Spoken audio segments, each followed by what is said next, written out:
So this video applies to just over 10% of the population who have periodontal disease, and what they need to do is to clean what we term a pocket a little bit more thoroughly. So where the gum appears against your tooth isn't often where it's attached to the tooth, and that's the area we call a pocket. So I made this animation some time ago which kind of explains what it is, so please just stop my voice and have a little look at the words.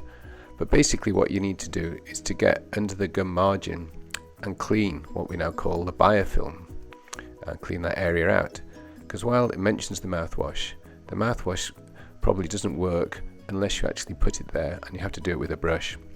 There are new devices that can help a bit more. As yet we haven't got unbiased evidence to see if they actually work, and what you will need to know is where the pockets are. You don't want to be cleaning the wrong area, so your hygienist or dentist will just need to point out where they are. And this is an explanation of what's going on, what a pocket is. And as I said before, it's where your gum appears against your tooth isn't where it's attached, and it's this area that we need to keep clean, and more we think that it's related to your general health.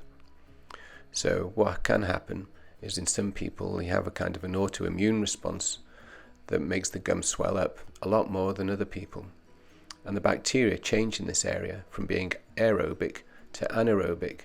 All our recent experience has shown that the better the oral health, the better your general health. You're more likely to keep your teeth for life.